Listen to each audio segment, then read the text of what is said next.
Welcome, welcome. Got some awesome people in the house. Awesome. Chris Eaton, welcome. If you haven't met me yet, my name is Andrew, and I created the group Mind of Light Galactic Community with my wife, Z, and we also have a network, a community of our own, which we've been running for a little while now, and have some amazing people in with us there. A few of them are here in this meeting. And what I do there is I run a yoga and breathwork curriculum, and I do classes every single week. So every Sunday I have a class. And what I'm doing is I'm using the I'm using the themes of a galactic Mayan year to inform and to uh, basically to inform how I'm going to lay out my yoga curriculum. If that makes sense. Mhm. So it's a really cool opportunity to get kind of a very baseline understanding of galactic Mayan cosmology on a very, very basic level. Because the galactic Mayan cosmology goes really deep. It's very, very heady, and you can study it for a whole lifetime, and there'll still be more. So what I wanted to do is just bring a very basic concept from that system and then merge it with yoga so that we can begin to start to synchronize on that calendar. So who here has heard of who here has heard of the Galactic Mayan calendar? Couple people. Who here hasn't heard who here hasn't heard of the Galactic Mayan calendar? Okay, couple people. Nice. Heard about it. Facebook put it on my feed, but I got no idea what it is. Right on. Cool, cool. Welcome, Matt. Glad I'm you could here, join. man. This is early. I know, right? 8 o'clock for you. Well, this will be a good wake-up call because what I'm going to do is just kind of give a little bit of background first and what we're learning, what we hope to achieve in yoga on a larger sort of view. And then we're going to go into some breath work, and this breath work will be some energizing breath, and it'll wake us up, serve to clear our minds and connect us with our feeling sense a bit more. God. Let me see if I think this is fine. Yeah. Cool. So just a little skimming the surface. The Galactic Mayan calendar has been used by the Mayan for ages and ages and ages. They base their new year at the start in July 20 July 26th is the first day of the new year. So right now we're about halfway through. We're entering into the eighth moon. So a galactic Mayan year is composed of 13 28-day segments called moons. These moons don't correlate with the actual moon, like the new moon and the full moon. It's in a different phase, if that makes sense. Aaron's coming. It's a segment of time, and they call it a moon, and there's 13 of them, and they're all 28 days long. And according to the Mayan, this is a natural sequencing of time, which differs from our Gregorian calendar and how we follow time here in the West. Now, the Gregorian calendar was something that was invented, augmented from natural timing, augmented to fit the the motives of certain rulers as we go through time, such as Augustus Caesar, and probably the Pope Gregory, and how they changed the calendar. Some months have 30 days, some months have 31. February has 28 days. The meanings of the names are off because October is represents 8. And Um, isn't it true that Augustus was so into himself that he gave himself 31 days of August? Is that truth in there? that is something that, yeah, that's something that we hear. So, and I think also August, so July, Julius Caesar, I think was like, I mean, we hear things like this. I'm not sure. Maybe you can cross-reference here, but Julius Caesar, I think, was jealous and wanted his month before, and so I think he put it before August for Yeah. July, right? So it all got tampered with. That's the main message here. More about ego, I guess. And you could read into it too as a way to throw us off from natural timing, from natural sequences. So the Mayan, they mapped their calendar, which is a multi-dimensional calendar. It has many overlays. Much like our calendar has a couple overlays. We follow the moon, right? The moon phases, and then the months. They're all stacked on top of each other. So the Mayan calendar has many different overlays to it. You have the whole year, which is the 365-day year of 13 moons, 28 days each. You also have a smaller galactic spin of 260 days, which happens. You have larger and larger and larger overlays on top of that. But what I'm wanting to focus on for the yoga is just the galactic year of 13 moons. And oh, one more thing about the beginning of the year. It starts as Sirius rises. So this is correct, love. So Sirius rises in the sky. Yeah, does it? Heliacal rising on July 26th. It begins, and we all know the Lion's Gate on the 8 is also according to the position of Sirius. So really fun stuff. Each moon of the galactic year comes with a theme, and we progress through numbers 1 through 13, and each have a significant meaning for us. Right now, we are in the 7th moon, where we have about 4 or 5 days left. And the 7th moon is called the resonant moon of attunement. Resonant moon of attunement. And so we are moving into the 8th moon, which is called the galactic moon of integrity. So you can kind of get a sense now how I'm using these themes to apply to yoga and to bring out concepts of yoga that match those themes. So for this moon, the resonant moon of attunement, I chose to focus on the quality of resonant, which has a lot to do with our own energy field, and the number 7, which has to do with, which I correlated with the 7 chakras of the yogic model, as well as the number 7 in galactic cosmology being the part of the body that is the center channel. On each side of the channel, we have 6 and 6, and then 7 being in the center is the 13th. So center channel, chakras, and attunement. So attuning to the center channel and the chakras and utilizing the tools we have of yoga, in yoga, to facilitate that process.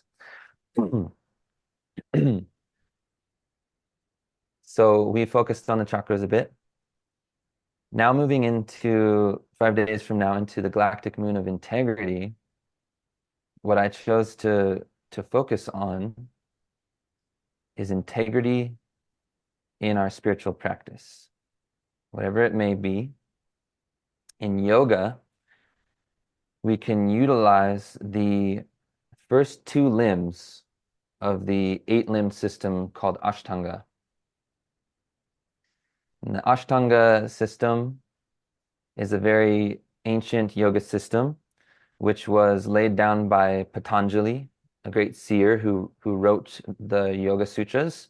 If you haven't heard of him, he was one of the great seers. And he basically formed a manual of yoga. It's like a handbook that gives you all of the aspects of yoga, how to think about them, how to comprehend them.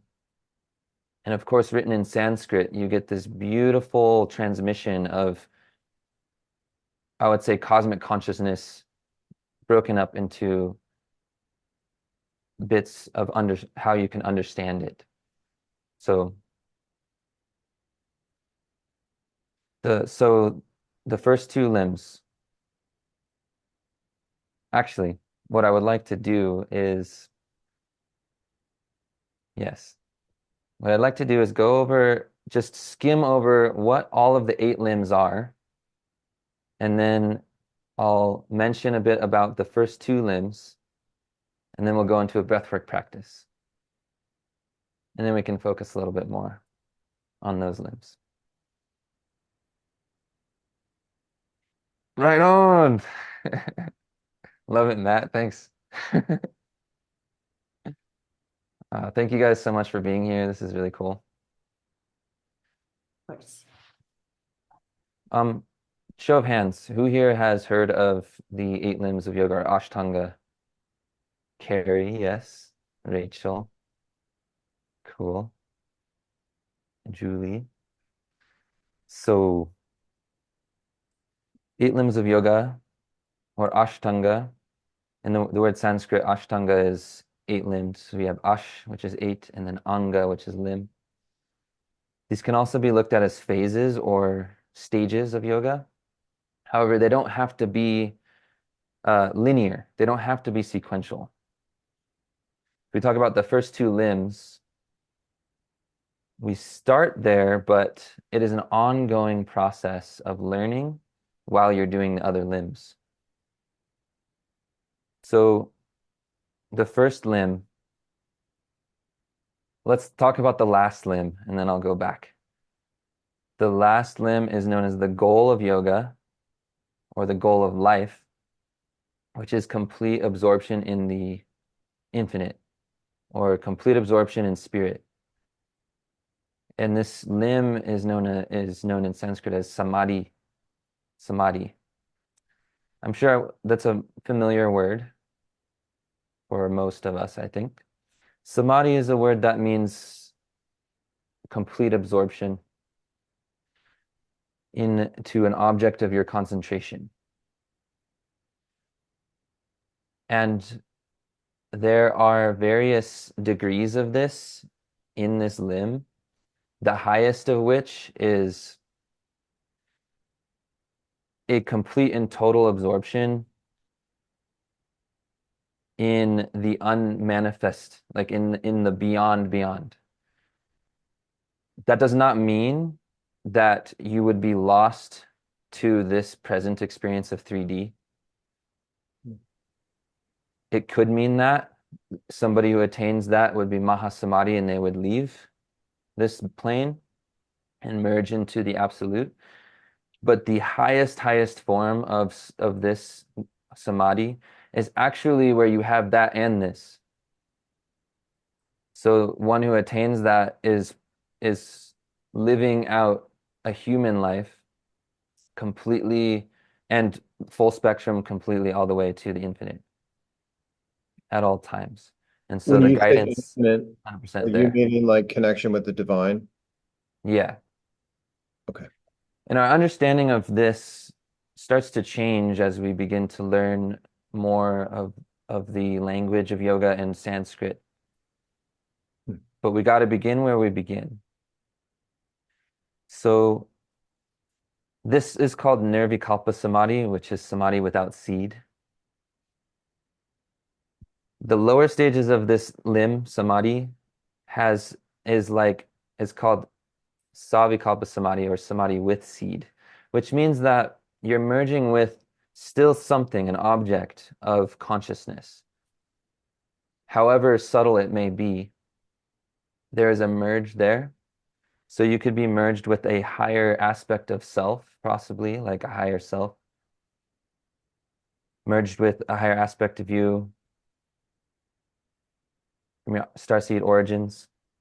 You could be merged with a particular deity, say, and you'd still be experiencing that. And these are high stages of consciousness, but they are not the highest seedless samadhi. So now we know how have some idea of what the goal is of yoga. We can start to trace back. How do we get there? How do we actually bring this about? Oh, another thing about samadhi is that the essential quality of it is bliss, absolute bliss. So you can think of the energy that created you, your whole human body, the energy that created the entire universe, cosmos, stars, galaxies, all life forms. There's no difference from the energy that created you. And it went through a process of involution to create and birth this physical form. And then most of that cosmic fusion energy that you would find in the center of a galaxy that created you condenses and then gets stored in the base of your being. So the root chakra, sort of most of it's dormant. A lot of it is still trickling to give us our life force, our expression, our life, our breath. But the yoga process is aimed to awaken this potential energy of the universe within us so that we may again come back into that cosmic consciousness or samadhi, ultimate samadhi. So, what do you think would happen if all of a sudden we awakened it in like one moment? We'd probably would probably lose our minds, probably hurt. There'd probably be some imbalances to occur, right? And sometimes majorly. How many have heard of like Kundalini awakenings and subsequent like psychotic breaks? Oh yeah, yeah. I've heard of that. Yeah, Mhm. Yeah, yeah, for sure. There are yeah, definite stories found in the literature of yoga and people who have practiced it who have gone through very difficult periods of time. yeah. I heard last night that like a lot of people like in the 60s and 70s that were doing like Kundalini awakenings had like major problems. Uh, yeah, Hmm. a video I Yeah, watched last night. Yeah, that's because you can force it yeah, is when people started discovering these practices that were coming from the East in the 70s when they were coming to a collective who was opening their minds, right, with LSD and all of the mind altering substances that were coming into being. Hi, Karen. Welcome. Thank you for joining. And then yoga comes and these techniques come, Kundalini yoga comes, and you can force these things by concentrating really hard in that area, doing lots of breath work. But that is to be avoided, which is really cool because that's why we are going to look at the first two limbs of yoga. The first two limbs of yoga can be said to act as kind of like protection, like gear. A really amazing soul who I follow. His name is Sri M. He is a very advanced yogi. Uh, he speaks of it as like if you were a scientist in a lab and you were working with chemicals, you would need to have your gear. You need to have your gloves. You need to have your goggles. What else would you need to have? You might even need to have a full suit on to protect yourself. That is like these first two limbs. If we do these correctly and really attempt to learn these and implement them in our lives, then we can be protected as we rise in yoga. Thanks, Megan. So what are the first two limbs? We know the last limb, samadhi, so the first two limbs are known as yama and niyama. Yama and niyama. Now these words both have yama in there. So yama is known as the moral codes of living. Every religion has a certain code to live by. In Christianity, we know that there are the 10 Commandments. This is a very similar thing. The niyamas are, what were they? They're moral imperatives, or they're more like what you do to practice. The yamas are more like internal, like how it's like my relationship with myself and like codes of living, like moral conduct. And the niyamas are like more like practices to implement. So I'll skim over them real quick, and then I'll go to the next angas or limbs, and then we'll do our breathwork practice. The yamas and niyamas are 5 each. The first one is ahimsa, which means non-harming. Second one is satya, which is truthfulness, being truthful. The third one is asteya, which is non-stealing, so not stealing.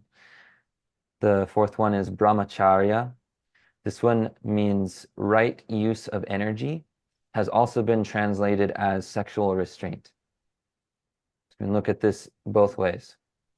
The fourth one is aparigraha.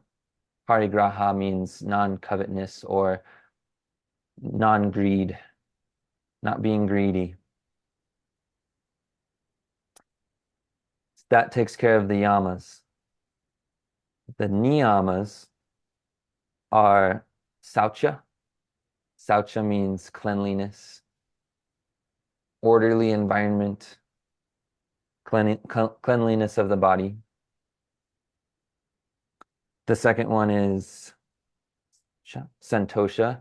Santosha means contentedness, being content, practicing contentment.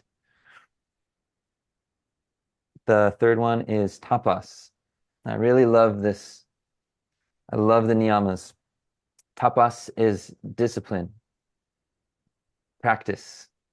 That's where your yoga practice comes in. That's where your routine comes in.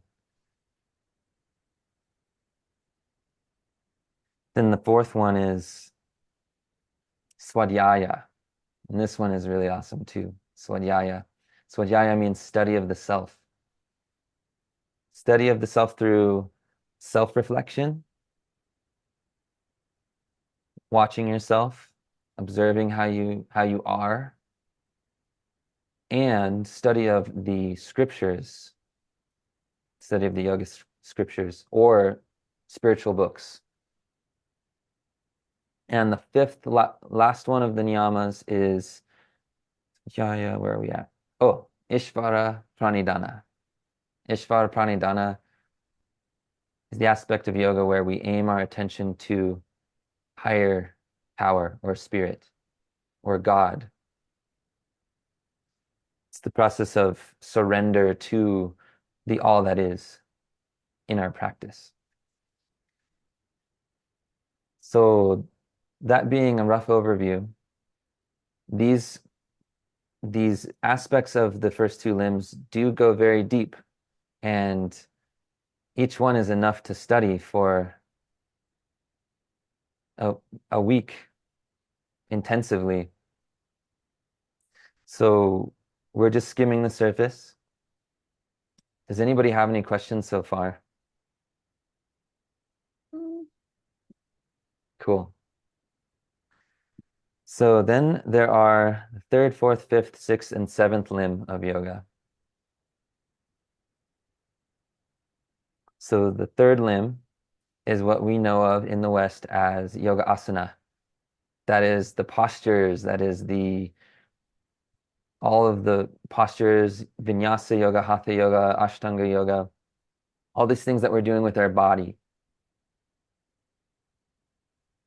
The fourth limb is our breath. So breath work, pranayama. Fourth limb is called pranayama. The fifth limb is called pratyahara. And that's where we begin to develop our internal awareness and really strengthen that. It is the beginning, it's the doorway of coming in from the outside. And then once we come in, then we have dharana, which is the sixth limb, dhyana, which is the seventh limb, and then samadhi, which is the eighth and final limb.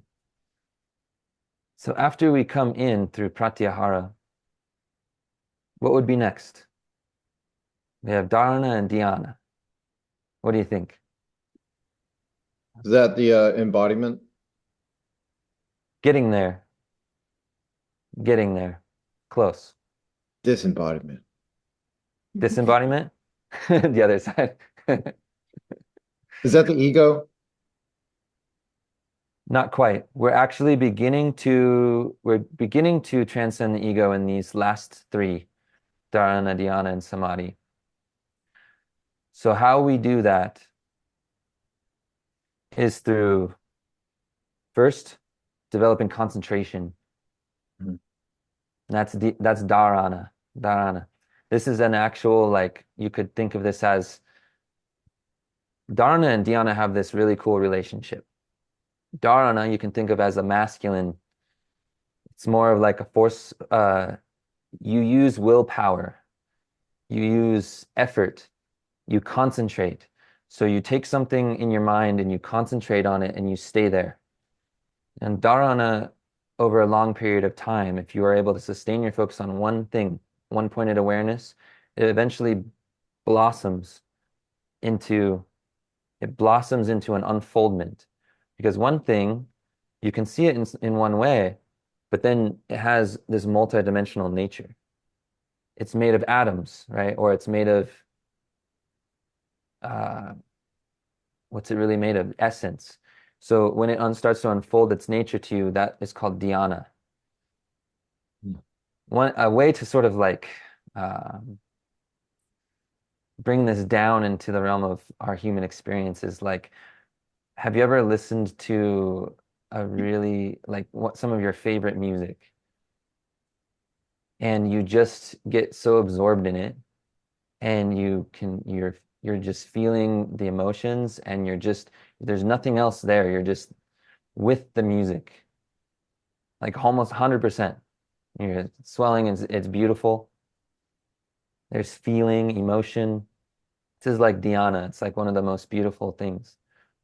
And then dhyana then evolves into samadhi, which is your your sense of self of experiencing that blissfulness. You are released from that and you just become that. You absorb into it. So it's a transcendent state. So you can see how the whole progression from the first limbs to the last is this progression of coming from out to in, or from the body to inward to the senses, to the mind, to the essence of mind or pure being. It's pretty cool. Any questions before we move on? Awesome. So what we're going to do now is dive right into the fourth limb. which is pranayama, breath work. We'll do a little bit of the third limb, asana, because we're going to have to just stretch our body a little bit, but we're going to do it sitting. We're not going to do a full yogic practice this time. Welcome, Odyssey. Glad you're here. So we'll do 15 or so, 10 or so minutes of seated stretches, and then we'll come into a really cool breathwork practice. Yes. We're going to do Kapalabhati. Alrighty. So just get situated. Find yourself on your mat or a comfortable spot to sit, such as a chair or a bench.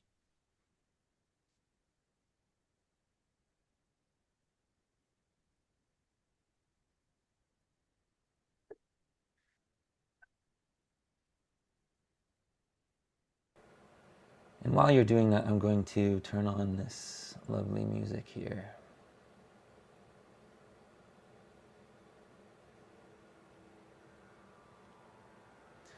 Getting situated, getting comfortable.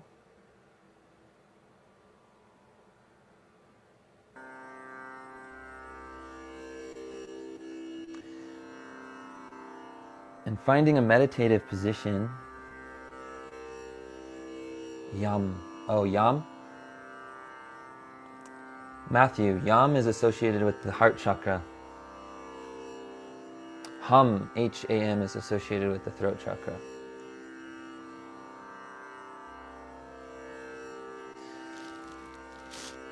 Can anyone hear me okay? Give me a thumbs up. Perfect. All right.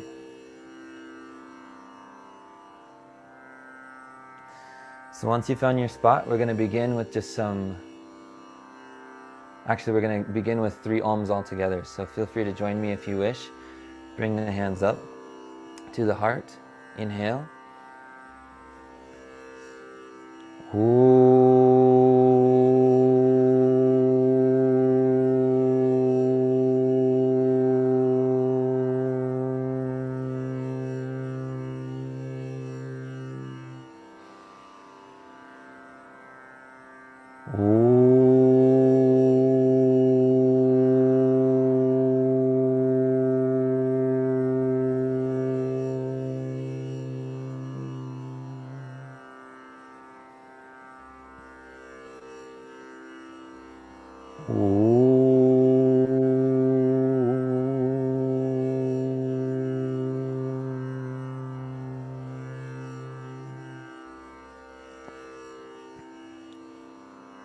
Now, just dropping your hands to your sides. As you inhale, we're just going to lift the arms up overhead. And then exhale, float the arms down by your sides. Inhale, rising up. And exhale, floating down.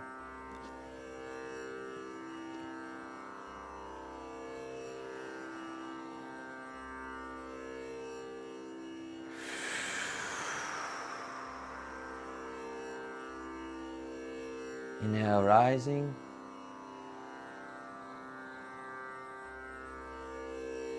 Exhale, floating down.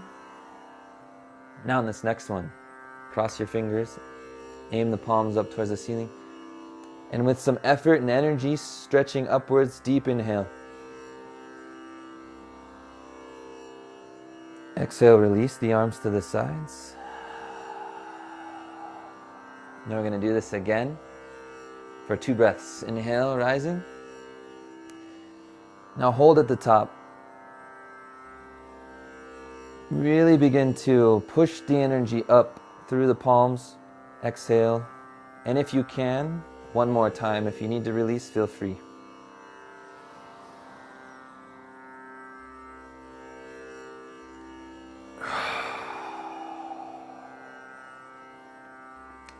Getting some energy going. Release the arms, release the shoulders. A few things for the neck and shoulders, so just begin to roll the shoulders. I like to move forward and up, down and back, or you can do the reverse. If it feels good, you can go asymmetrical. Purpose here is just to start to loosen up any sort of stuck energies in the neck, shoulders.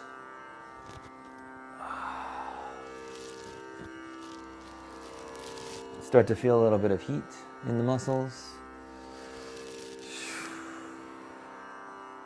And then relax. Let that settle for just a moment. A few things for the neck. So go ahead and drop the chin towards the chest. And then gently lift up and back. Stretching the throat a little bit. Exhale forward. One more time back. Inhale. Extending up and back. Gradually coming forward to the front. And then what we'll do is roll the head side to side, one shoulder to the other.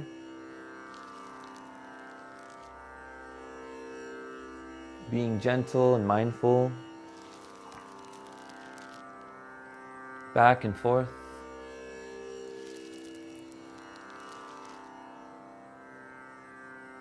Now, once you come to the first side, pause and just explore this stretch just a little bit. See if you need to adjust your head. Maybe you can roll slightly back and forth. Gentle release. And then forward and rolling to the other side and pause. Same thing.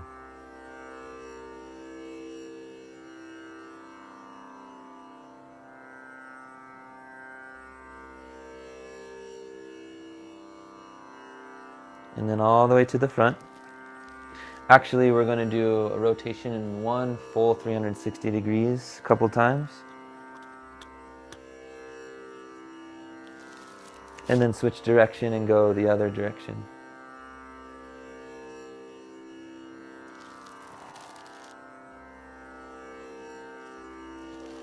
And then once you make it to the front, then gently bring your head back up to balance. Very good. Now what I would like to do is take our hands, place them right behind us. The fingers can be pointed away from you, or you can lace the fingers together. Either way, we're going to achieve an opening on the front of the chest and bring our shoulder blades together. Once you get here, take a deep inhale. Feel your rib cage expanding, opening through the heart and the upper chest. Exhale, slight release, and we're going to do this one more time. I like how your dog is joining us, Chris. Okay, inhale. Open, tilt the head back, open the throat. Release.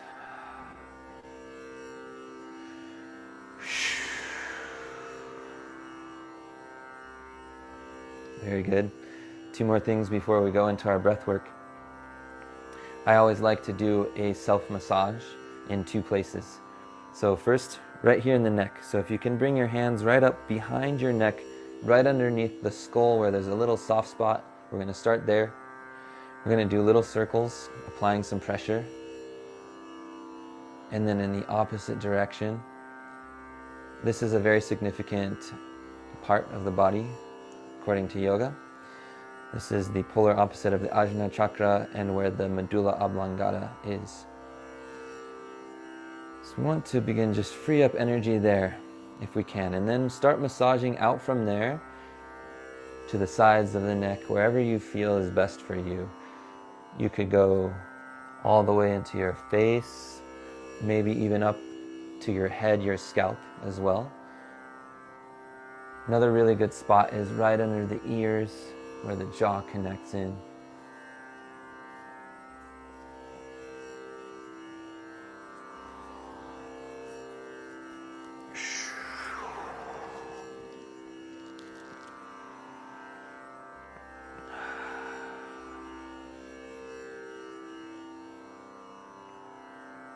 And when you're ready, we'll switch. Last thing, make your hands into fists. Bring them right behind your back, lower back, underneath your rib cage, where the kidneys are. And then just begin making little circles, applying some pressure. Take a couple of deep breaths and release tension or release stagnant energies out with the exhale.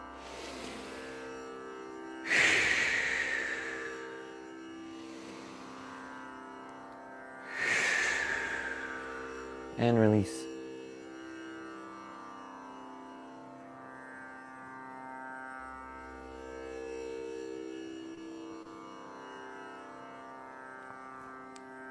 Awesome.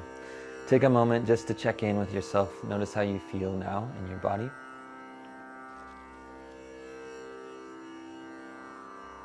Make any adjustments to your posture if you need to.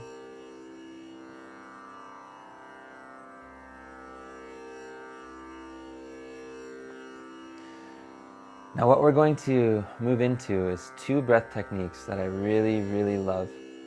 These techniques are good to learn as first techniques. There are many, and these are traditional Hatha Yoga techniques. The first one is called Chit Shakti Prakriya. This is translated as consciousness and energy breathing, or the power of consciousness breathing. The second is called Kapalabhati, which translates as shining skull breath. We'll learn these 2 techniques. We'll do 2 rounds of each, total of 4 rounds.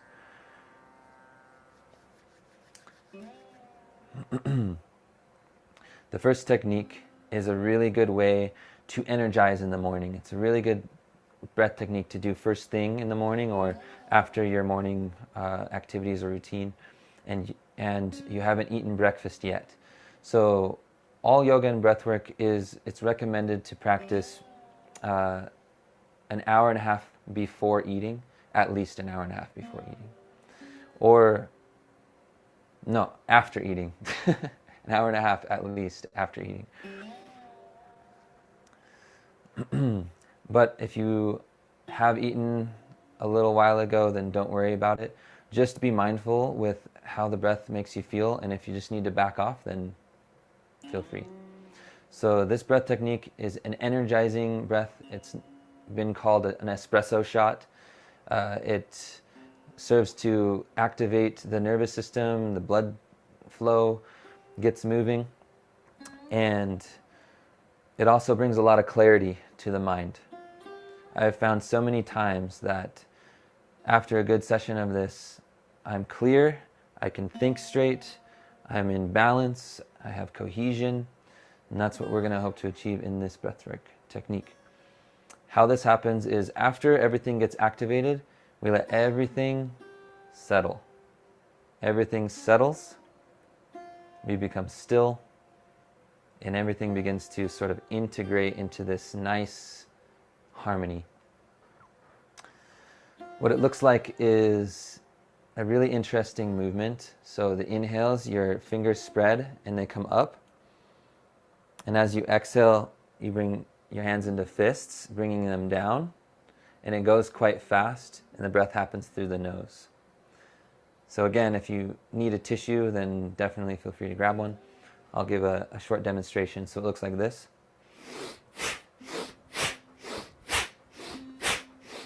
And so on and so on. We'll do a 20 count and then a 25 count. Everyone good with that? Does that sound good? Sweet. Awesome.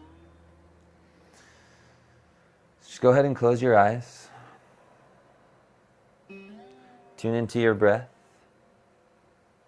Notice how it is. Allow it to flow into the belly.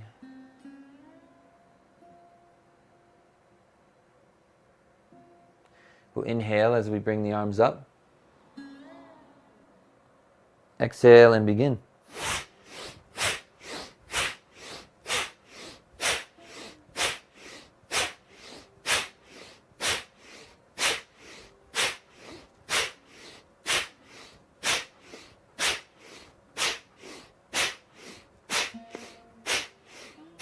Last breath, inhale, reach up really high, full breath. Exhale, release the arms to your side. Find your meditation posture. Close the eyes. Notice the activation of energy that you may feel.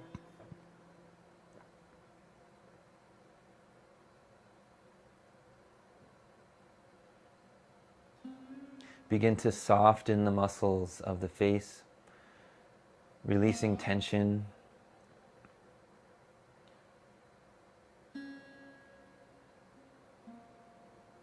And just begin to turn your awareness on to receive the subtle sensations that are happening within your body and your energy field.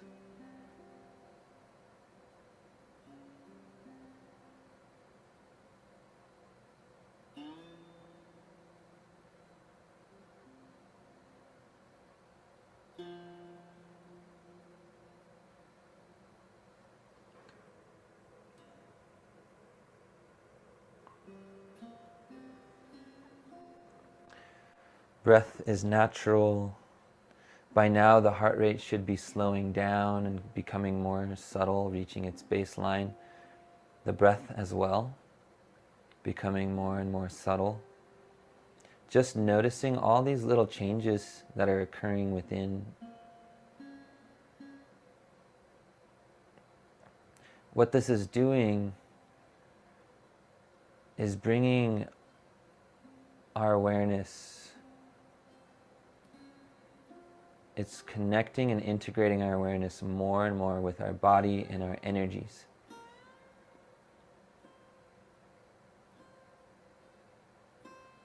We become more intimate.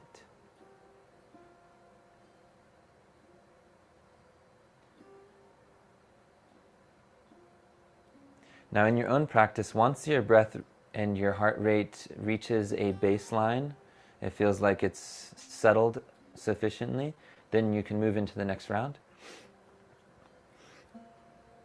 We'll move into our next round now for a 25 count and then the same. So begin now with the inhale, reaching the arms up. Exhale, begin.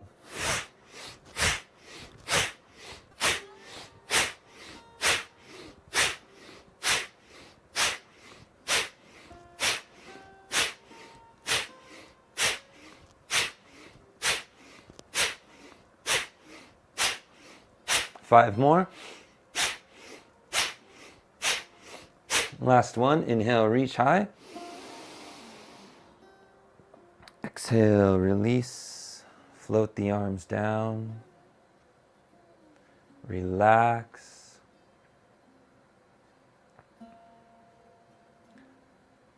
Find your stillness. Become receptive to the energies that were activated in this breath, and begin to watch or trace them all the way to a state of stillness.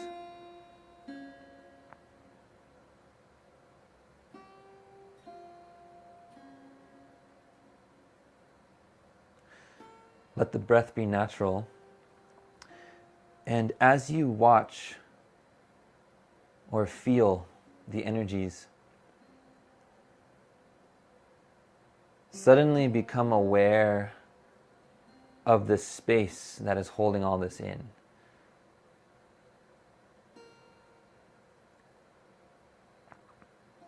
You have the phenomena that is occurring in your consciousness, your awareness, and you have awareness. This is to recognize the awareness beyond the phenomenon.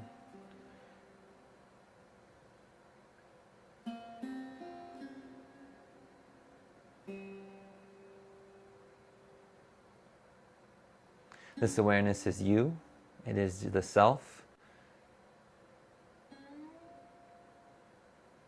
It is the origin of that which brings life, the origin of breath.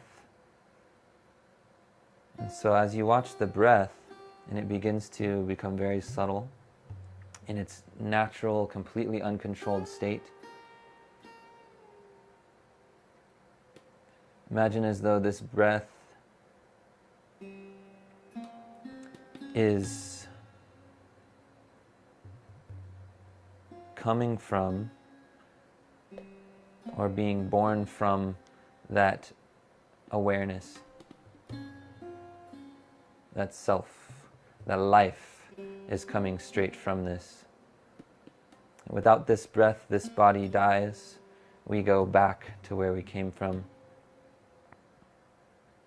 That this breath that is issuing from this sense of self, this self pure being, is our thread to third dimensional life.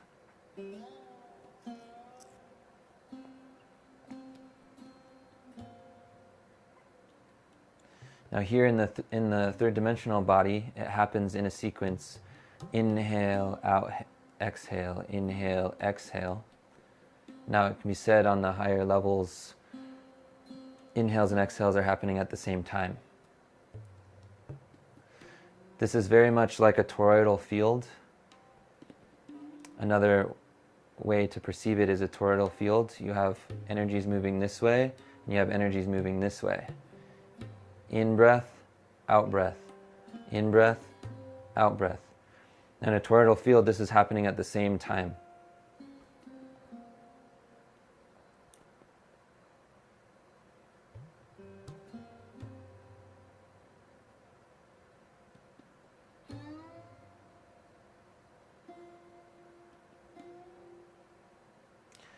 So we're going to move into our second breath technique called Kapalabhati. This technique is called Shining Skull for a reason, in that through consistent practice it cleanses the energy field, cleanses your aura, and you may be perceived as having a glowing complexion.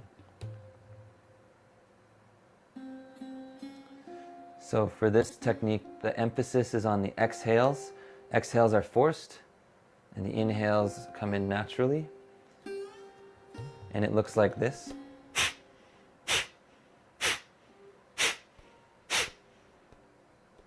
So how do we get there? So we're just going to practice a little bit. Bring your hands up to your belly.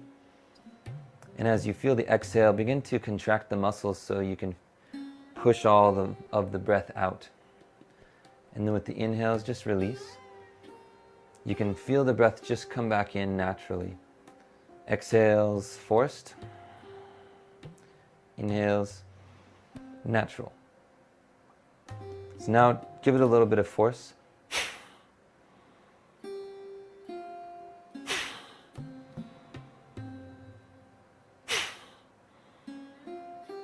A little more quickly.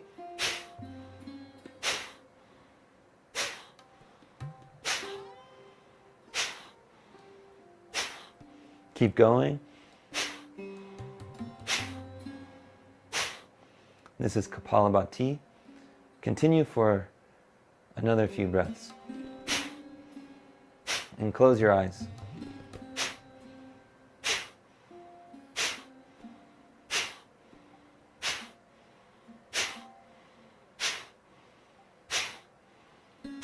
And release.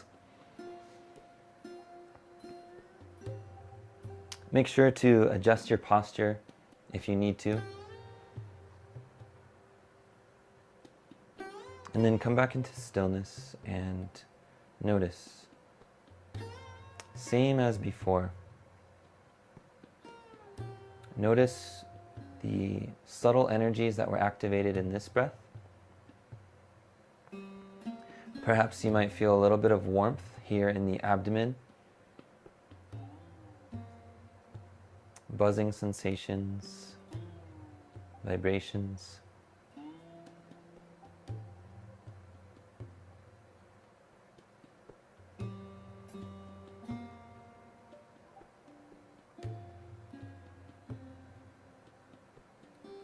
Notice how you feel.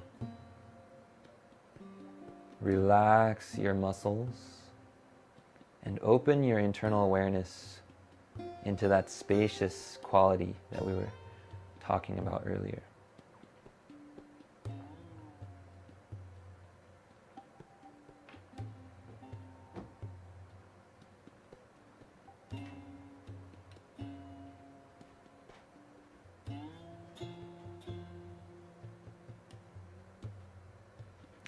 Now we'll move into our last round of the breath work.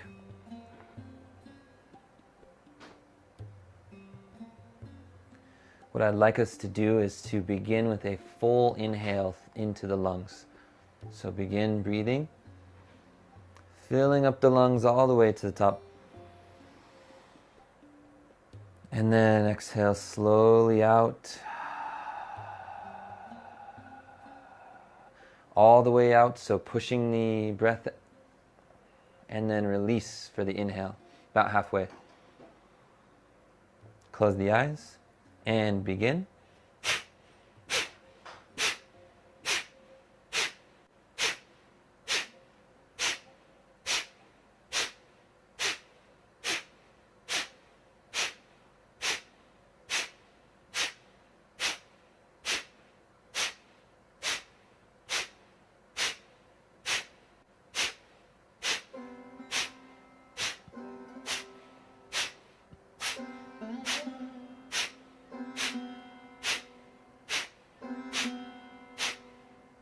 5 more if you can.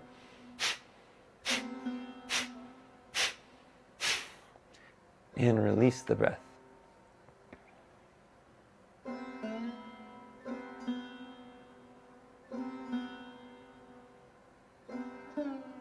Feel free to always adjust your posture if you need to.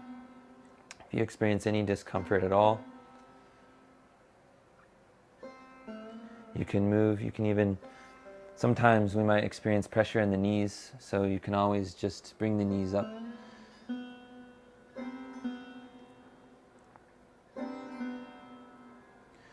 Now continue to provide this spaciousness of your awareness, as if you can hold your whole experience in this spaciousness. Doing so will provide the energetic space for all of the functions of your body and your nervous system to start to balance, to start to integrate and come into harmony. So at the same time, the really amazing thing that is happening is that the oxygen that is now in the bloodstream is beginning to absorb into all of the cells of the body, the organs, the brain, by the very fact that CO2, carbon dioxide, is beginning to rise again. In the breath technique, we're getting rid of a lot of CO2, so it goes down. Now as we relax, CO2 comes back to a normal level, and what that does is begin to relax all of the air passageways. It relaxes all of the blood vessels, and then the oxygen is carried and transported to all of the cells, now ready to receive. So our body is now absorbing all of this energy coming in, and it's stabilizing.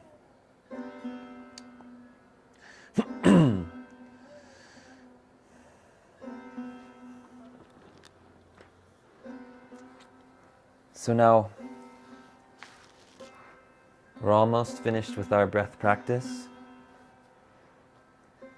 What I'd like us to do to serve to balance any energies that may still be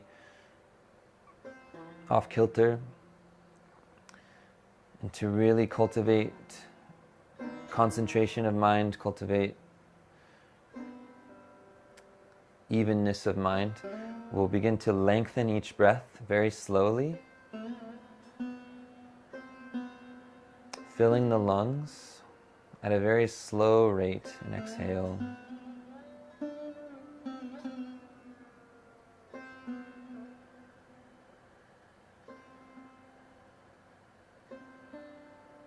And with each breath, try to make it a sound of the breath passing through the throat so you can hear each moment.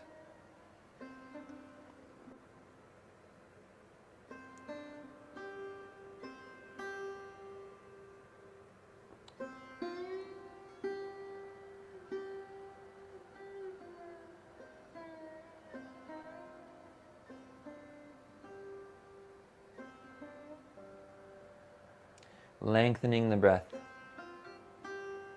letting this settle your mind.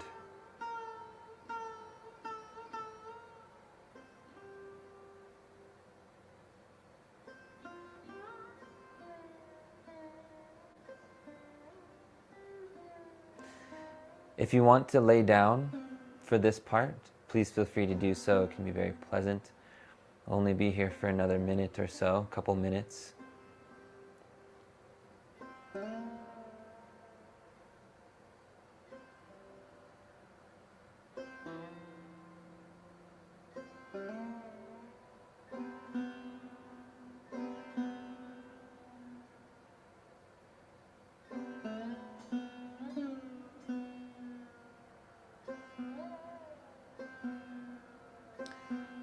This breath is called Samavriti Ujjayi Pranayama, or ocean breath. This breath serves to even out the waves of the brain, bringing more coherence to the brain. Slows down our thinking so that we can be present to all of the things that are happening within our mind. Returns to us our ability to respond instead of react.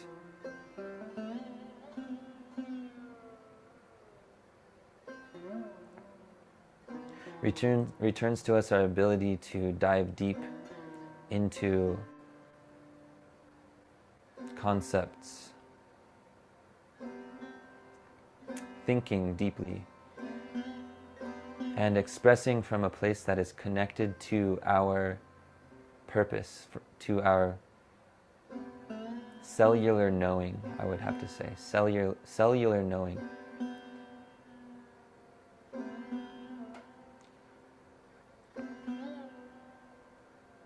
Now, of course, this breath can be practiced for a much longer period of time, but for this class, we're just going to do a short practice. So take your very last deep and slow breath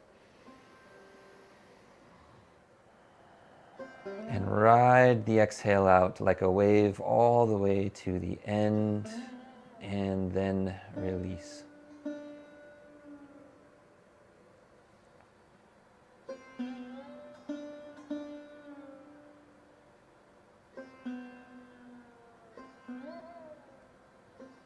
Now, in an ordinary yoga practice, which is what we'll be cultivating in my class, in our network, we'll be utilizing this time to go into meditation. So beyond the breath, and then beginning to cultivate dharana, dhyana, and samadhi as we have passed through the doorway of pratyahara and began to experience our internal awareness. But for this class, what I would like to do is just come into a closing sequence to close this particular yoga session, and then I'll open it up to discussion or question and answer. So bring your hands up together at the chest, the heart. Rub the palms together, create a bit of heat. This is like creating a fire, right? Separate the palms. Just take a moment, sensitize to the energies you can feel. Bring your palms slowly back together.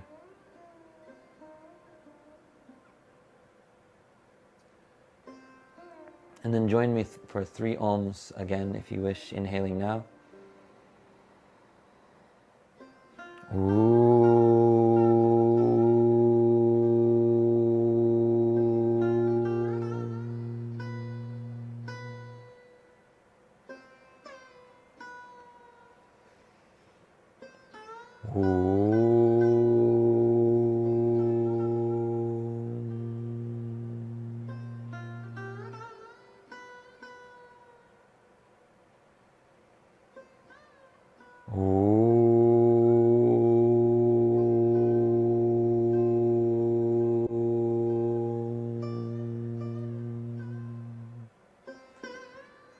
Bowing forward to the infinite awareness, consciousness, being in all of us and in all things, and releasing the practice.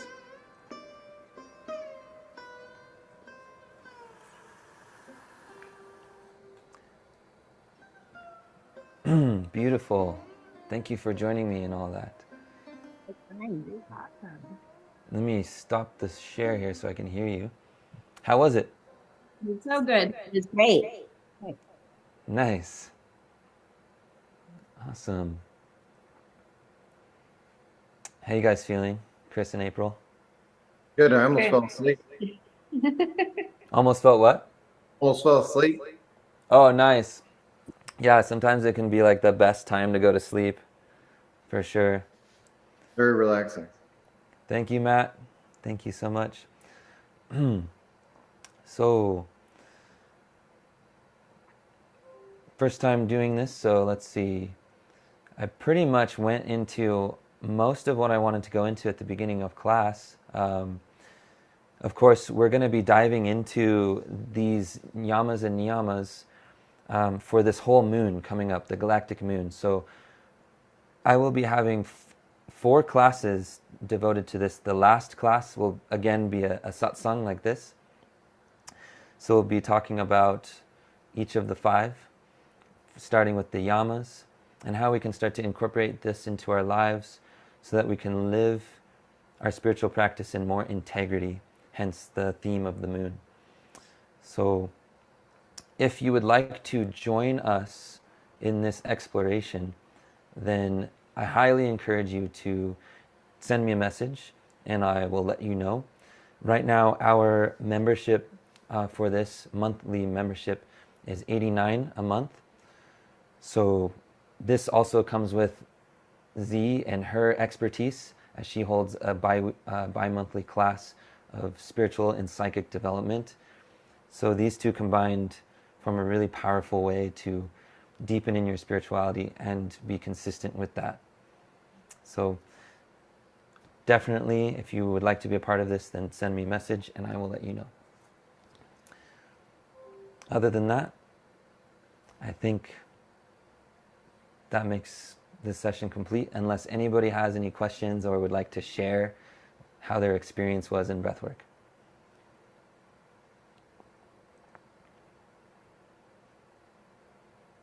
Anybody?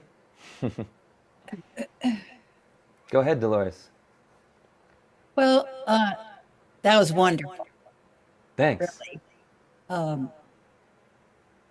I had a question when you were saying that it's going to be hard to remember the thing about inside and outside, but it was about opening.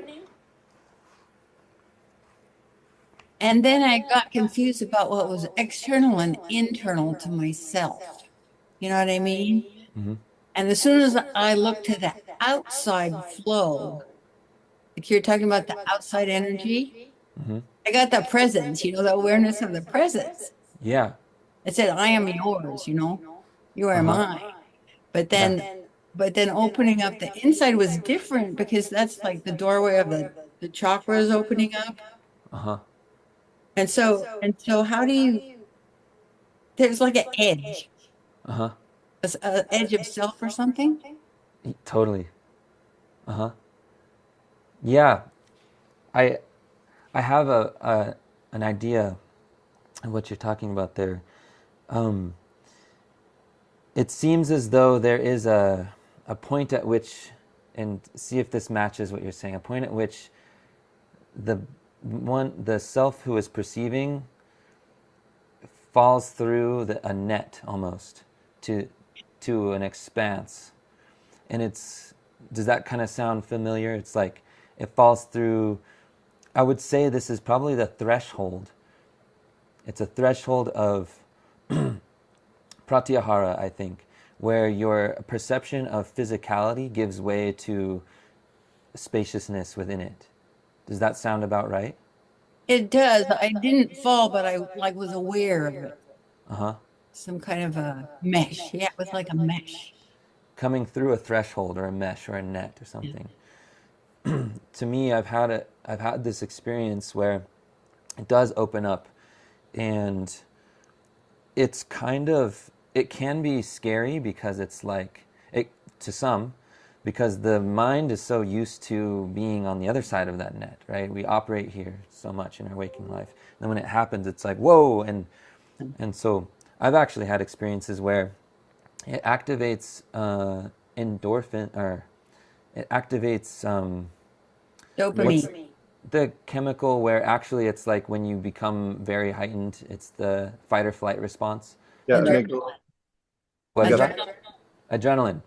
Yeah, I've actually had it where it activates adrenaline, and then it pulls me right back into my normal state of consciousness. So this edge of where we start to come in, we have to become very familiar and used to that so that we can let ourselves release into it and be like, no, I'm not losing myself. I'm not losing my body. I'm not losing anything here. I'm just drifting back into more of myself. So, so when you say that it's like there is this perception of inner and outer, and how it almost, did it seem like, I would, because it seems like when you're coming in, even inner perceptions, very subtle perceptions, start to become more outer perceptions to an even deeper sense of awareness, right? Is that kind of what you're talking about? Yeah, and it felt like something ancient, something really, really, really old, that was very loving and kind, but That's awesome. some kind of like really deep memory root or something. That's awesome. Yeah, I love that. I love that. Well, I was one of those in the 60s or the early 70s that was doing the first Kundalini. Yeah. We were in a gymnasium and we did, and I was doing the Cobra. And my Kundalini rose and hit my brain, and I was like out there in white light. Oh, wow. It felt like all time and no time. Wow. Yeah. Just so happy. And Yeah. it felt like forever, and Wow. then it came out of it, I was like, what the heck was that? That was great. So then we were doing it again. I should not have, but I did the Cobra again to try to repeat the experience. Yeah. And all I could sort of feel was like my numb body and my arms. I had like an epileptic thing, Oh, and wow. I could feel my arms and my legs like hitting the floor and my head going all around, and I had this like spasming thing, Wow. whatever they call that, like an Wow. attack. Yeah. And then there was like nobody around to talk to really. My yoga teacher didn't know shit. And so it was like, I didn't know if I hurt She's just like, myself. what's happening? I didn't You teach know, this.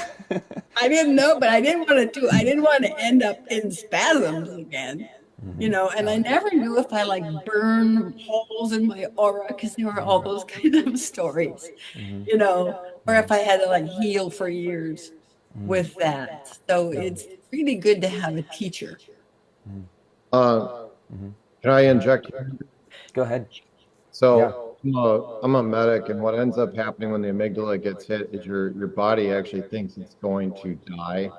And when your mind attaches to that thought, you're going to pull back. So it's a combination of the cortisol plus survival mode. And so you have to get used to getting closer to that edge. And the more that you're in the present moment, meaning you're not thinking about the past or future, you're just trying to get to a point of silence, you'll get closer to the edge. And then eventually you feel comfortable go over it. Now the whole purpose of the plant medicine and what happened in the 60s and what's happening now, people experimenting, they're able to get to that edge, but then they don't know what's happening afterwards, and that's what happened to you back in the 60s. Cool. Thank you. Yeah, definitely. The amygdala. So, where is the amygdala located? Can you remind me? It's closer to the back. Yeah. So everything comes through prefrontal cortex, which is just saying what you're seeing, hearing, tasting, feeling, everything that you collect. And Yeah. then something in that whole moment tells you I'm not safe. And so you revert to the reptilian caveman type thought, like, oh my God, am I dying? Yeah. And you have to tell yourself, hey, it's all right, we're okay. Mm-hmm. Mm-hmm. Yeah, exactly. When in that the cortisol then in the adrenaline is released, so right, and so that activates the sympathetic nervous system response, right, which is primarily in regards to like what it does is bring our senses outward or like into our bodies because we need to be able to see where the threat is acutely, and we need to be able to like hear also where the threat is, so you can see how like this chemical reaction brings our attention out into the body, so we're like very, and it establishes this very real sense of I'm separate and there's a threat outside of me that I need to avoid or something, right? Or I need to save myself so that my body can continue to live. It's a very primal thing, right? As a separate entity. Now, the flip side of that being the parasympathetic nervous system response, which is what we're activating when we're meditating, when we're settling down in between the rounds of breath work, begins to bring our senses, because everything's safe at that point, inward, because we don't need to perceive a threat. And so the centers in the center of our brain, the older centers, the more ancient centers, begin to come more online. We're able to access memories that go way further back. And many things, right? Many things happen here. The digestive system relaxes, everything relaxes, and we become more in a regenerative state. And that's where we begin to start. That's the threshold of pratyahara, the fourth limb, where we begin to come inside and experience all of those things. So it's really cool stuff. When you were talking, Dolores, about the Kundalini rising the first time and it went straight to probably the crown chakra, that was like a direct route. Somehow you managed to, the release happened probably through the center of the spine, which is the Sushumna center channel. Kundalini can be awakened and not enter the center channel and actually go to either the left or the right and kind of permeate some of the nadis, the energy channels outside of in the periphery, right? Which can be dangerous. Okay. Yeah, Yeah. right? Because Mhm. if it was the right side, it would be affecting your Pingala nadi, which is a vital functions of the body, and so it can make body spasms. If it was the left side, it would be going into mentality, and that could probably form like hallucinations and lots of mental phenomenon. So things like that can happen, which is why a great part of the yoga process is purifying the left and right channels, purifying the whole body, so that we can then begin to concentrate the life force in the center and have it go straight rather than wonky. But that's really amazing that you experienced that right at the beginning, because that gave you a pathway. It's like it's there. You have the impression. Well, in those days, we had some pretty good LSD. Yeah, I bet. The Sandos, I Yeah, think they're is what great it's for called, that right? stuff. Yeah. Sunshine. It was just like Sunshine. sunshine. Wonderful. Nice. Does anybody else have any experiences to add? This is the part of the satsang where we all get to share.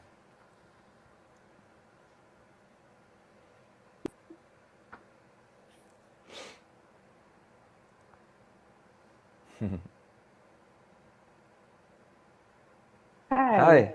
Hi. nice Nice. to be here.